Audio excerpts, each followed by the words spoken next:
Good morning. How are y'all doing, chat? I decided to go ahead and keep this theme of damn because I was trying to find a way to say damn. We didn't know Jessica was an exotic dancer. We didn't know. But at the same time, it was like, damn, okay, it kind of makes sense, y'all. So for y'all on the playback, hey y'all, it's Necey Dixon. Welcome back to my YouTube channel. If you are new here, welcome. If you are returning, y'all, welcome back. Okay. Today is Sunday Fun Day. Y'all know on Sundays I do my back-to-back lives. I actually have a wig on that I laid myself, y'all. So I'm still trying to get it on flat, but I hope y'all like the new hair. Oh, thank you, Julia. I hope y'all like the new hair. I hope that y'all are excited to do this live. I missed y'all last Sunday for brunch at Necey's because your girl was in Oklahoma. But now I'm back, y'all. I hope that if y'all didn't get a chance to check out my last videos from last weekend, I put up Love and Marriage Huntsville, put a ring on it, and Real Housewives of Potomac between Sunday and Monday. So I hope y'all got a chance to see it. Shout out to y'all, okay? Who'll be excited to come and talk to me on Sundays. It makes me so happy, y'all. This is like a good way to start out a Sunday because your girl has had a week. Okay, y'all, your girl's had a week, okay? And that's no joke, okay? But now since I'm on underneath this lighting, y'all, before the next video, for those of you who are new to the channel, on Sundays I do back-to-back lives. So today we have Put a Ring on It at 11. Then we have Love and Marriage Huntsville at 11:35. Granted, this review only takes 30 minutes because I honestly don't think that, very much happens. So I think that it can take about 30 minutes. Thank you, Jenna Juice. Switching up the hairstyles. I'm telling you, natural hairstyle is not natural hairstyle. Now, natural hair life is a struggle. So I got to switch it up. I live for ease and the braids is coming back, y'all. So again, thanks for joining me on the live. Like, comment, share, subscribe, all that good stuff. I'm trying to get to 10,000 before the end of the year. I'm giving myself until the end of the year to get to 10,000. I think we can do it. I think we have some entertaining shows coming up. So let's go ahead and get into the review, y'all. We are reviewing Put a Ring on It. I think that this is the 9th episode. So y'all know that means we only got one more left. Let me go ahead and pull up my notes. And before we end this live, let's just talk about it at the beginning. Our predictions, y'all. We only got one more episode left until the couples make a decision. I feel pretty confident that we can say LaRhonda and Shon are going to be together. The only one that we're a little bit unsure about would have to be Jessica and Eric. Reason being is because y'all, we're going to talk about it, okay? I'm not going to get too far ahead of myself. So we'll start where we ended off last week, y'all. Last week we find out that Erica did nothing. I said Erica. I'm combining their names, y'all. Eric did nothing for Jessica for Mother's Day, which I thought was extremely hurtful. I also felt like it further proves the point that he doesn't really take her seriously. And then even later on in the episode, when she talks about her being a dancer and how they met and all that stuff, I'm like, this all makes perfect sense as to why y'all don't take y'all's relationship seriously. It's just really hard to see it. So anyway, she says that she really just took herself out to eat because she wanted to feel appreciated more than anything on that day.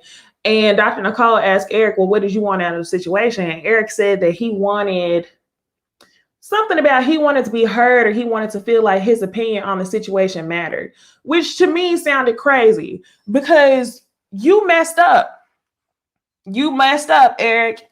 What opinion do you have on the situation other than saying, I'm sorry I didn't appreciate you and show you love on Mother's Day?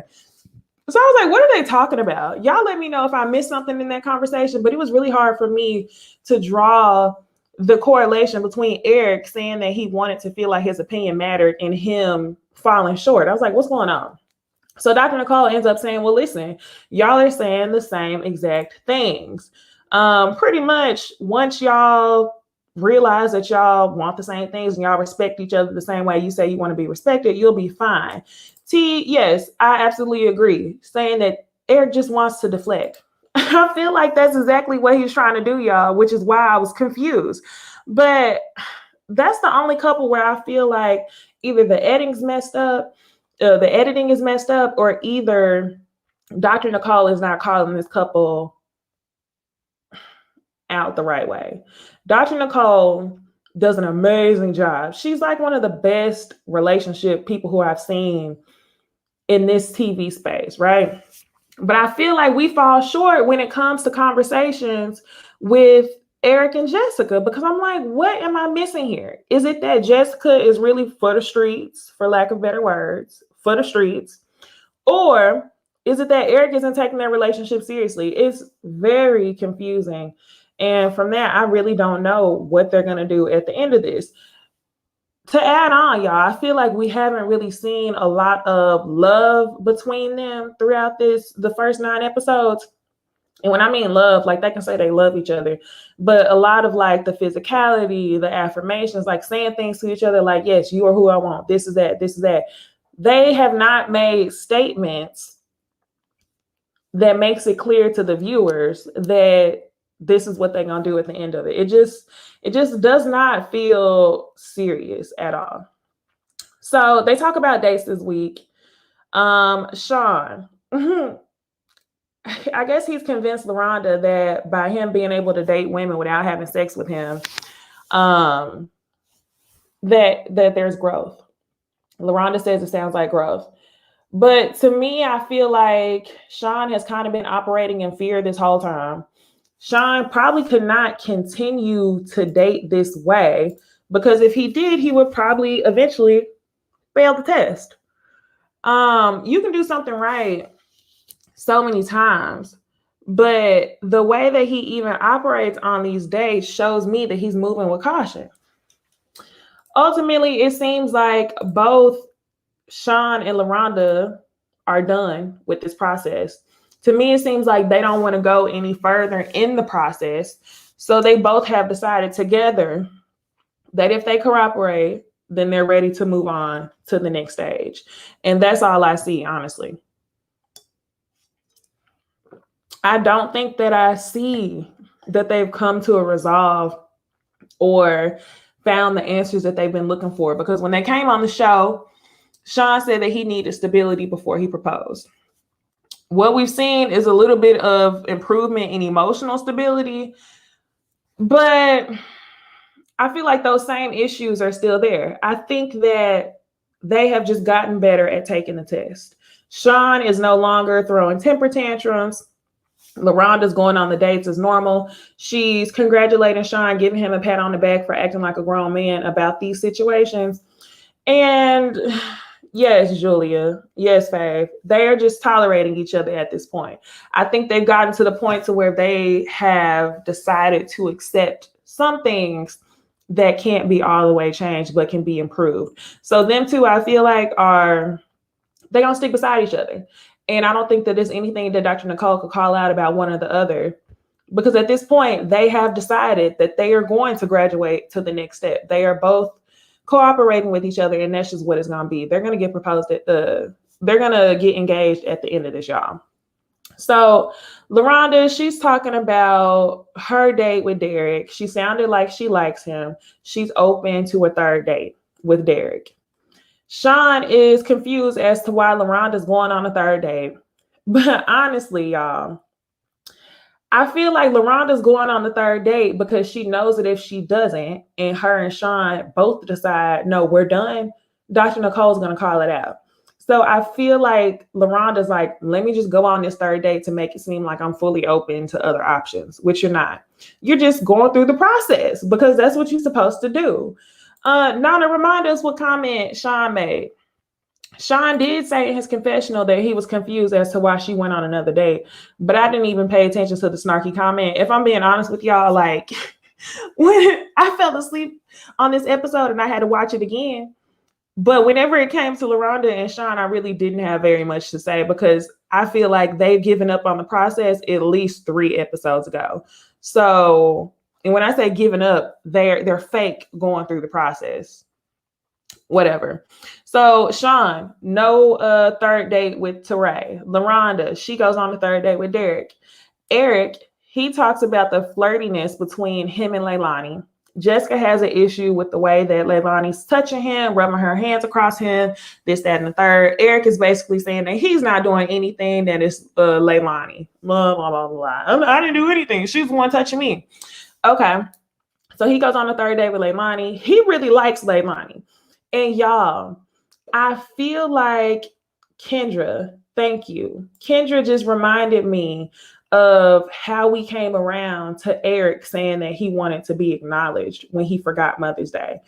What he was saying, thanks for the reminder, was that Eric wanted Jessica to acknowledge his apology. Y'all, I just don't understand. I guess you messed up. Give her time and she'll acknowledge the apology later on. I just don't understand how he messed up and he made that thing about him.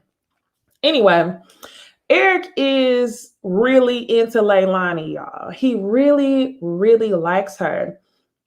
And it goes to show me, from what I'm seeing on TV at least, because I don't know these people in real life, this further proves that Eric does not take the relationship with Jessica seriously, because it seems like Leilani is a legit contender when it comes to being in a relationship. He is honestly confused on what to do. I've never seen any seriousness with their relationship. And then Nana, in regards to the snarky comment that Shon made about LaRhonda going on another date, Nana says he made a comment under his breath when she said she'll go. I don't remember what he said, but it reminded me of when they talked about how they argue, how he pokes at her to be upset. Okay. That's exactly what I am thinking. Okay. We have Ann Major in the building. She says, as a former shake dancer, I can see that Jessica is still in stripper mode and that clouds her judgment. It's a lot of things that finally make sense with Jessica and Eric, but I'm kind of annoyed that we're not seeing this until the latter half of the season. We should have knew at the beginning of the season that they had kids. We should have knew they didn't have any kids together. We should have known that Jessica was a dancer, because I told y'all that Jessica is always trying to date for a lifestyle. So that goes to say we should have knew about her upbringing earlier on. We knew about other people's upbringing. For example, I'm talking about Shon. We knew that he lived in a household that was domestically violent. And that's why he kind of turns into a baby whenever it comes to these arguments, or he just shuts down when it comes to LaRhonda. We should have known that type of information about Jessica, but they gave us the Kai and Darian show. They could have scaled back on that, right? Yes, we needed the information up front. And like I said, Jessica, I told y'all earlier on that she was dating for a lifestyle. I was thinking the reason being was because she had kids. Yes, that's one of the reasons. But it also has to do with her upbringing. We find out a little bit more about her mom and how she's a dancer. So it's like, don't wait until the final 2 episodes to give us relevant information. So anyway, Jessica talks about her date with the other Shon. She said that she really likes him. He sees her for who she is. She went on the date with no makeup, and that she wants to go on a 4th date with Shon because she can tell that he really likes her. So now we'll go ahead and get into the episode. The task that the couples are given this week is to have discussions about family. Now, whether that be the family you have together in the future or your immediate family that you're a part of right now. So let's start talking about Shon and LaRhonda. LaRhonda has an amazing relationship with her dad, both her parents. Her family relationship is really tight knit, right? On the other hand, Shon, just based on his ability or inability to express himself maturely, it concerns me that, like, I'm saying it concerns me. We know that he wasn't brought up in the healthiest environment as to where he could express his feelings, which is why we see these temper tantrums.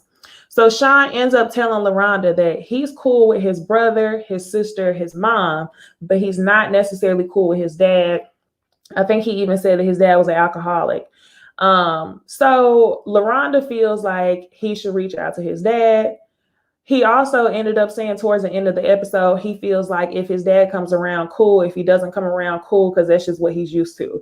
And it sounded to me like he just didn't want to touch the situation at all. He's grown numb to it, but he's not necessarily realizing how the issues with his dad affect him as a grown adult, right? So we'll move on from that scene. They end up talking about the family situation a little bit more at the end of the video. So we'll talk about that a little bit more. But LaRhonda goes on a date with Derek. They go on a boxing day, which I thought was pretty cute. Derek looks better and better every single episode. The first episode that we saw him with that purple button down, I keep telling y'all he was looking very uncle-ish.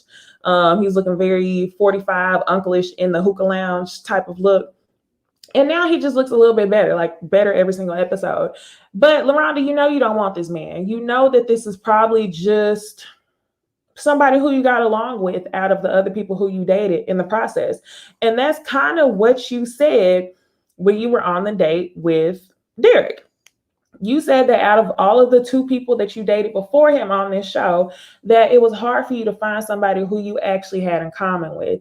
So Derek, on one hand, he really likes you. He thinks you're cool. He's open to dating you after the show if things don't work out with Shon. But I also feel like he's not necessarily pressed to date you because he knows that it's not going to happen. Like, you're not going to leave Shon.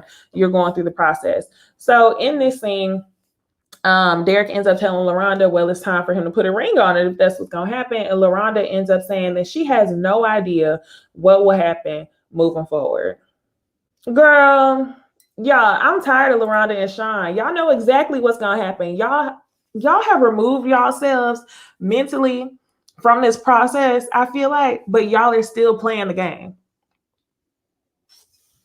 It reminds me of like, this is a stupid analogy, y'all. But for those of you who ever worked in fast food, my first job was at Sonic. Then I worked for a little popcorn stand.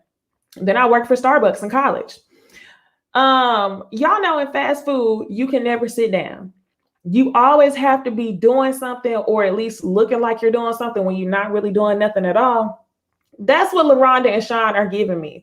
LaRhonda and Shon are on this clock of this 10-week boot camp for relationships. And they at the end of their shift and they tired. So instead of ringing people up, cooking food, they walking around with a broom and just standing with it. Not sweeping. They just walking around with a broom and standing with it. And basically saying, yeah, I'm going to see you when I clock out in about an hour.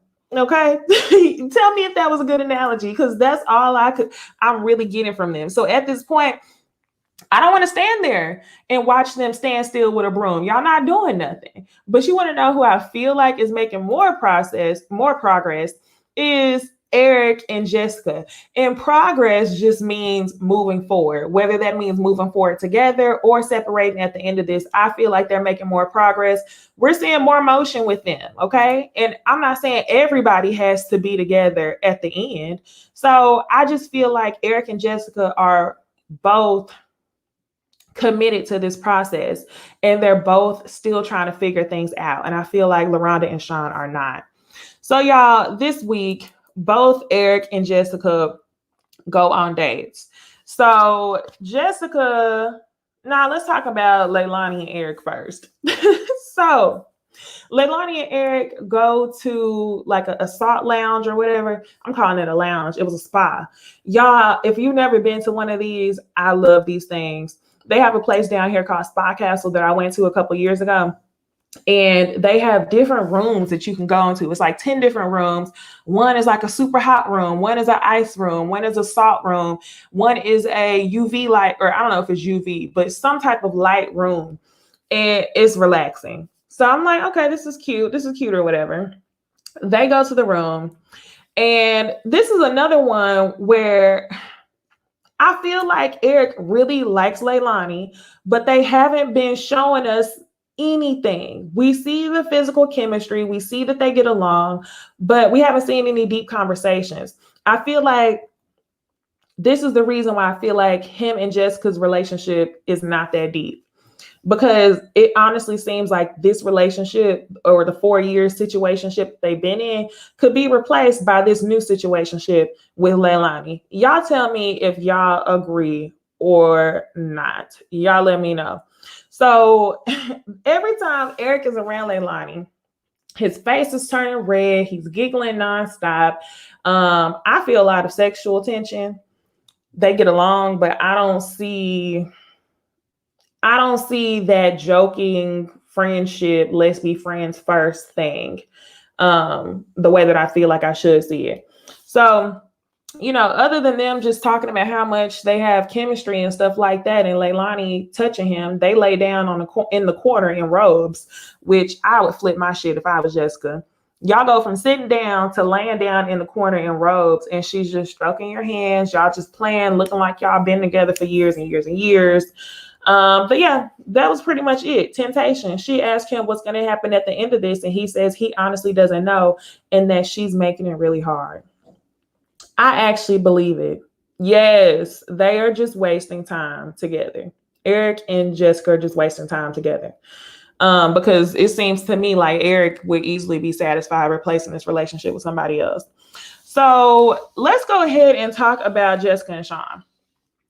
In this second picture, you see Jessica goes on a date with Shon. Shon is the real estate agent. And as we discovered a couple episodes ago, y'all remember she went on the date with their trainer, which I felt like they were vibing. I felt like he could see her, like how she so badly wanted somebody to see her personality and everything else. I felt like that was a good match. But the only reason why I feel like she turned down another date with that bodybuilder was because he didn't have a coin. Okay. Bodybuilding, sure, you can make money, you can win competitions, you can get sponsorships and whatnot, but I don't think that coin is as secured as dating an NFL player or dating somebody who's in luxury real estate. Y'all know real estate is insane right now. So I'm sure Shon is making money. So anyway, on top of that, Shon just seems to be like a nice guy. He seems to be like a nice guys finish last type of guy. And that's exactly what they said on this date. So Jessica ends up asking Shon, what would you do if this is the last time that we would see each other? Or how would you feel? And he says that he would be unfulfilled if this was the last time he's seen her. He looks like he's about to cry. And lame is the word. I feel like Shon is the nice guy that is high-key lame, but he would love to have a pretty girl like Jessica on his arm. And honestly, as lame as he is, I think that this might be the better match. This might be the better match because it seems like he's more willing to get to know her based on who she is. Not to mention, she said it 100 times that that's what she wants. So he's going to say exactly what he knows needs to be done. But something about him just seems more like, I don't know. I don't know what it is. I feel like, have y'all ever heard old people say, if you want a relationship to work, then you need to find a man who loves you more than you love him. That's what I feel like could happen with Jessica and Shon. And it's not because I think that Shon is just some amazing guy. He's lame. So I feel like he would be proud to keep Jessica. And if Jessica wants to be kept, then this will be the better relationship for her. And that's all I'm getting from it. So as far as him sitting there acting like he was going to cry, he's boosting. But he's lame. And I feel like he definitely could keep her, and she wants to be kept. So if I was Jessica, I would be open to that. Even though if I was Jessica, I would be open to that. I wouldn't be open to Shon though, personally. So now let's go ahead and talk about this family exercise. This is probably one of the best parts of the episode. We find out that Eric doesn't have a relationship with his mom. That's absolutely necessary for us to know. This explains why Eric is in these situationships. This explains why Eric does not trust women. This explains why he thinks that Jessica is with him for what he has, and he doesn't necessarily want to commit because he's afraid, because his mom does the same thing. Why are y'all waiting until the second to last episode to let us know that? Quit playing with us. So yeah, we find out Eric doesn't talk to his mom. Their relationship has been strained ever since he's been in the NFL. He'll do something for her. She doesn't necessarily appreciate it. He buys her a house. She's like, where's the furniture? He buys her a house. She's like, where's the car? So he's used to women using him for certain things. But y'all, I feel like the relationship something has to be deeper than that. I'm not understanding how, and they didn't say this on the show, but all I'm saying is, how can you have a good relationship with your mom up until you get a little bit of money, and then all of a sudden it's enough for you to want to cut her off? There's so many holes, and there's so many things, and I feel like I wish we knew so we could actually figure out what was going on. So Jessica is basically begging Shon, family's important to me. I never knew my mom, so I feel like you should be the bigger person and reach out to your mom. So he agrees to doing it by writing a letter. Now, Jessica talks about her being adopted by her aunt. She then explains even more. Nana, I agree. I think it's possible that the mom was using him once he got money. But I feel like things for you to cut a parent off completely, that doesn't just happen in adulthood. There had to be something that was wrong or something that was going on leading up to you getting the money. Like, I don't understand. Was your mom not in the gym shooting with you before? Did she not raise you 110%? Because I'm not understanding. I bet it is more things that we don't know that they're not telling us. Now, Jessica, she explains that she was adopted by her aunt. She also explains that she never knew her mom. Her mom, I'm assuming, was white, non-Black. I don't know. But all we know for sure is that her mom was non-Black. She was also a prostitute.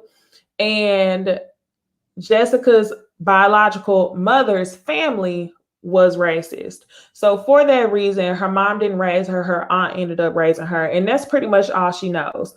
So she doesn't want to say that it's in her to be a dancer, or like, I don't know if she said that it's in her to be a dancer or if it's because of who her mom was that she's a dancer.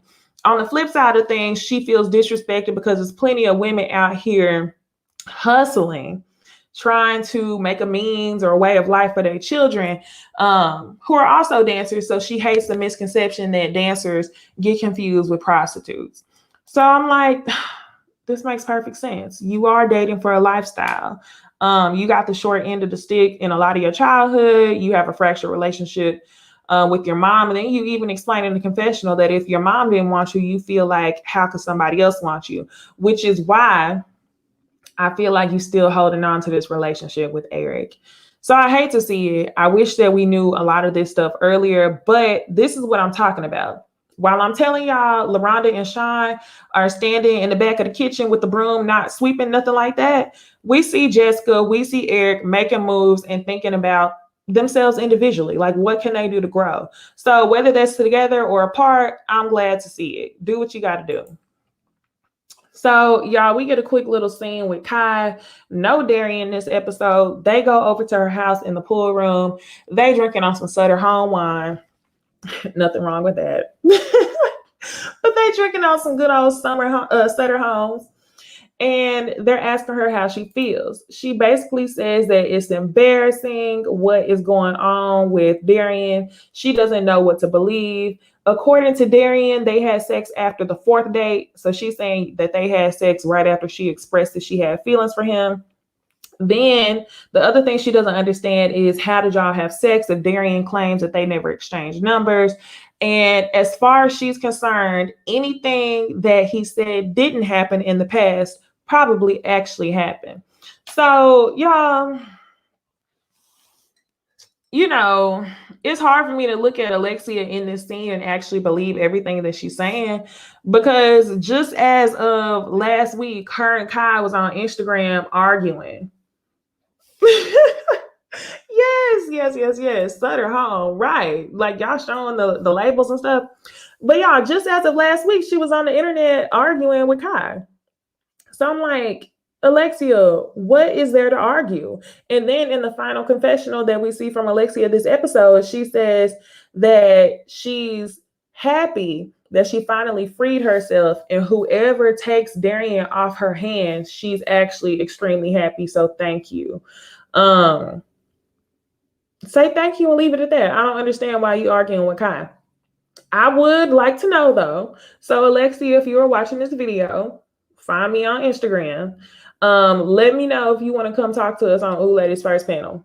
Then you can explain your side of the story. But for me, I'm not understanding why you're still arguing with Alexia if you're happy that somebody took this man off your hands.